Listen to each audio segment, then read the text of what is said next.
Hello, it's me, Sarah Hallam, the Stoky Potter.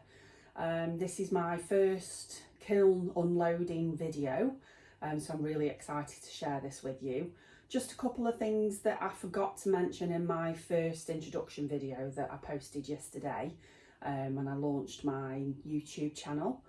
Very excited, had some lovely comments, some really nice feedback, and I've already got some subscribers, so yay! Just a couple of things I forgot to mention. So I want to thank Jeanette Stevens from Far East for Ceramics for her very kind advice and support and really encouraging me to do the YouTube channel. So thank you, Jeanette. And also to Audrey Lynn Studios, who was also, being really kind, really supportive. And I just wanted to publicly thank both of those because they are lovely.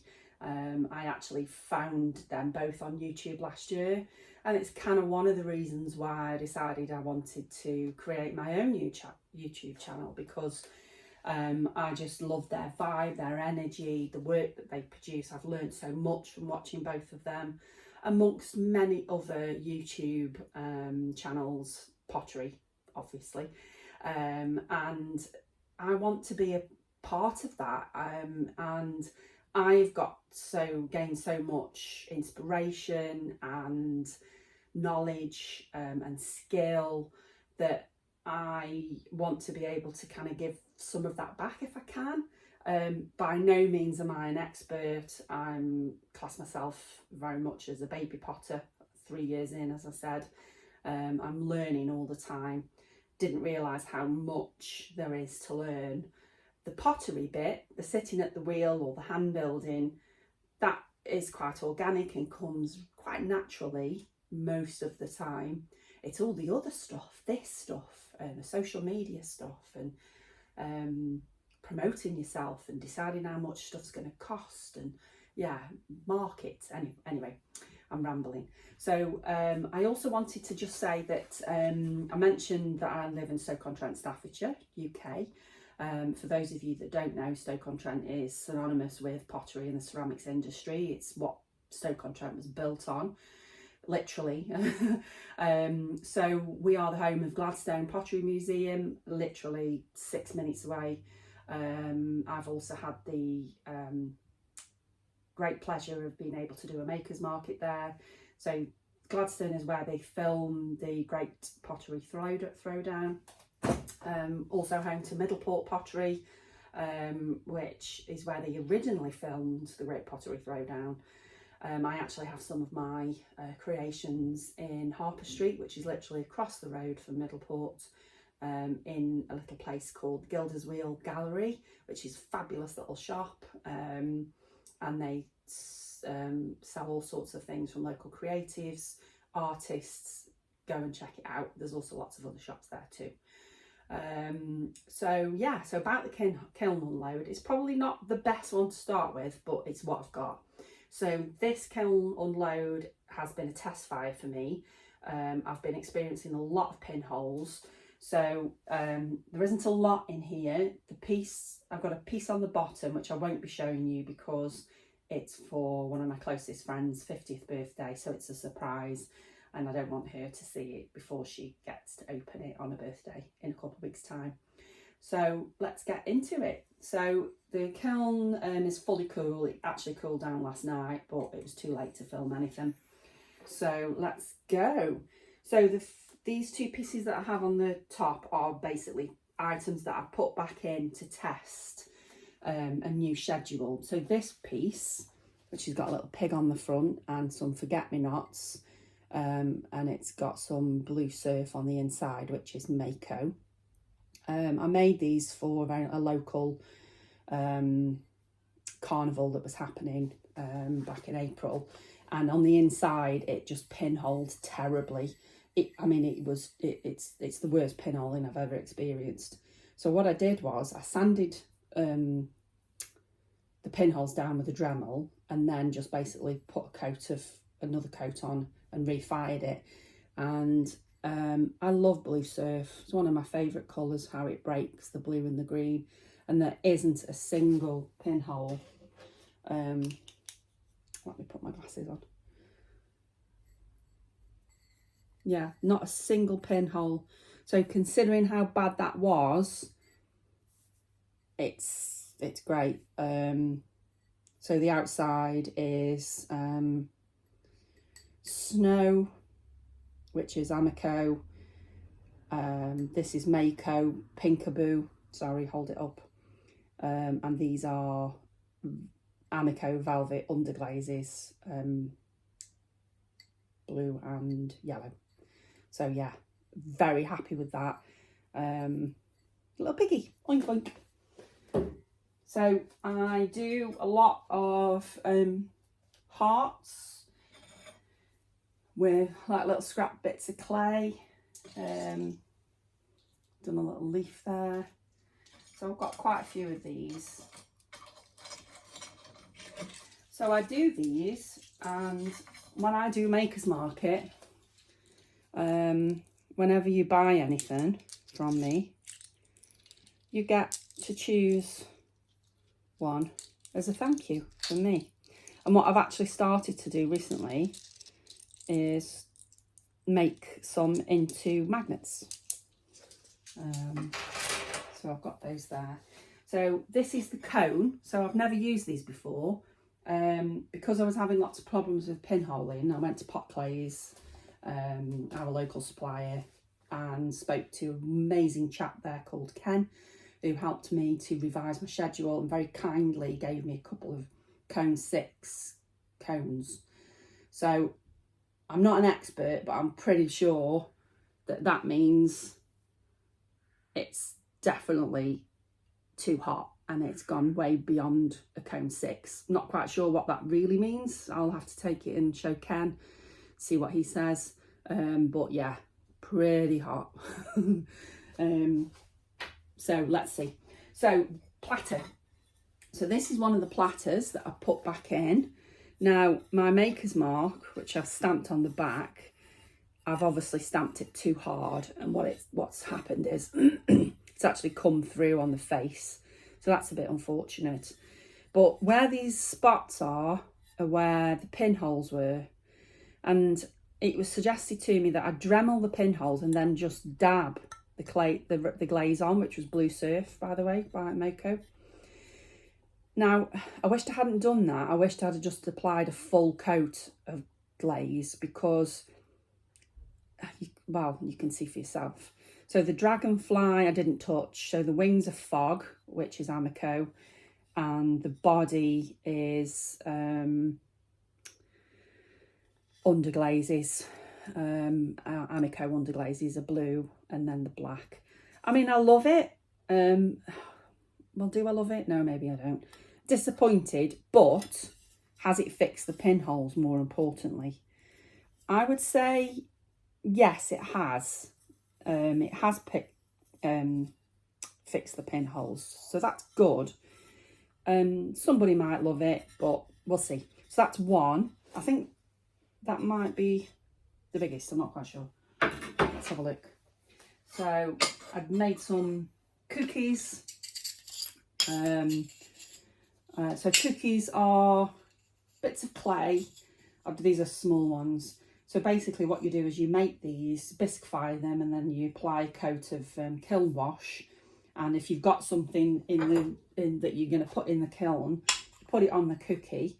And if you think that glaze is going to run, you put it on the cookie, and basically the glaze goes on the cookie, not your kiln shelf. So yeah, I've made some of those. So not exciting, but that's what they are. So just remove my shelf.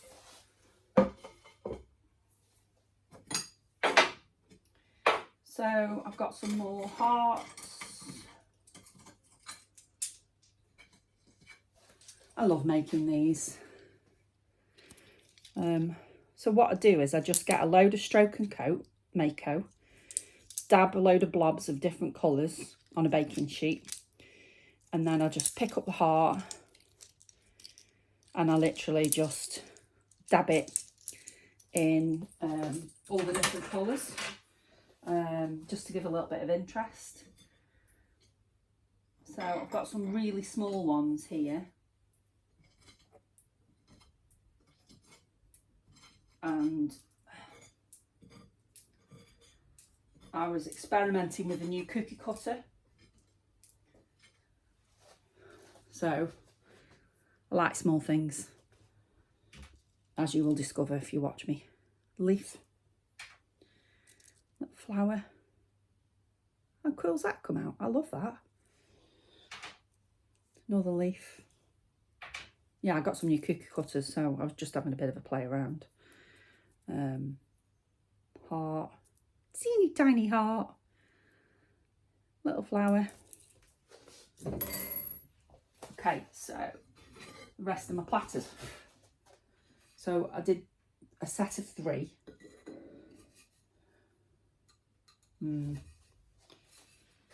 So the pinholes haven't, you can see, if I tilt it a certain way, you can see the raised, yeah, they're still quite sharp. So I can't sell these, so I'll keep these for myself. But I think I'll need to go back to the drawing board because they're still pinholed. So whether or not it's pinhole because they had pinholes, I don't know. I'm due to do another glaze firing soon. So that one, which is the smaller of the 3, has actually healed up really. Actually, I think that's my favourite, the small one. So just to show you the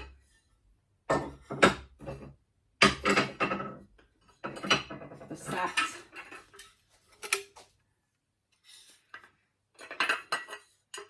So I was very happy with how flat this stayed. It was just unfortunate that I had the issue with the pinholing, but I'm definitely going to make these again with various different glaze combinations. Some more cookies. They warped a little bit. So, right, so the cone is stuck to the shelf. Really stuck. I'll have to try and prise that off. Anyway, so these, oh dear, that's awful. So these were an experiment.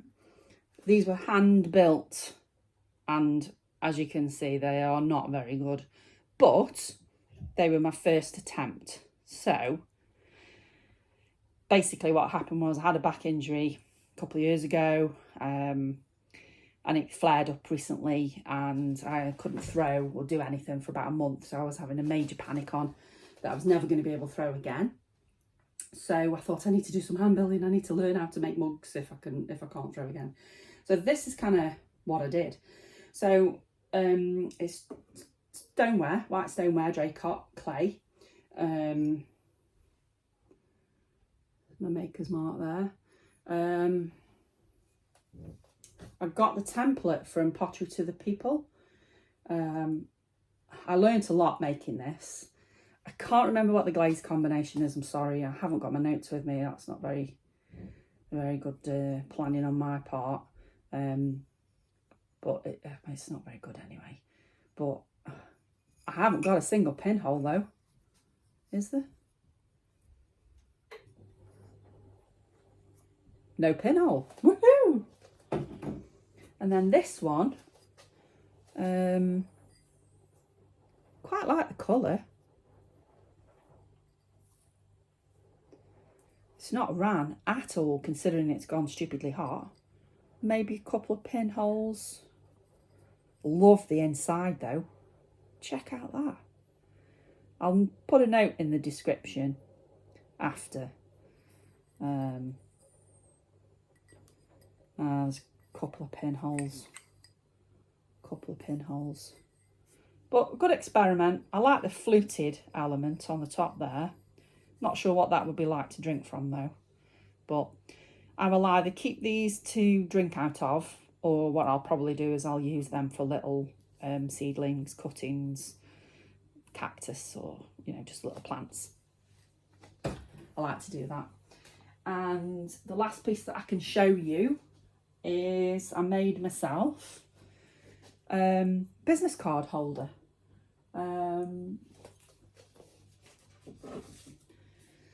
So it's slab built, so my business card sits on there like that. There's my business cards. A bit of pinholing, which is disappointing. And the colour is rose quartz. Oh, that's quite bad. Back to the drawing board. But I'm happy with it. You won't see them when I put my business card in. But so yeah, so when I do my makers markets, that will sit proudly on my table with my business card in. So yeah, happy with that. And it's been built by me, made by me. I could have bought one, but I thought, you know what, I'm a potter, I can make one. So yeah, happy with that. So the final piece in there is the gift for my very, very, very dear friend Claire. She's 50 soon, and it's a present for her, so I won't be showing you. Once it's past her birthday and she's received a gift, I'll put a post up about it, show you what I did. Anyway, thank you very much for watching. My second video done. Follow along. Hope you like what you see, and I shall see you soon. Take care. Bye bye.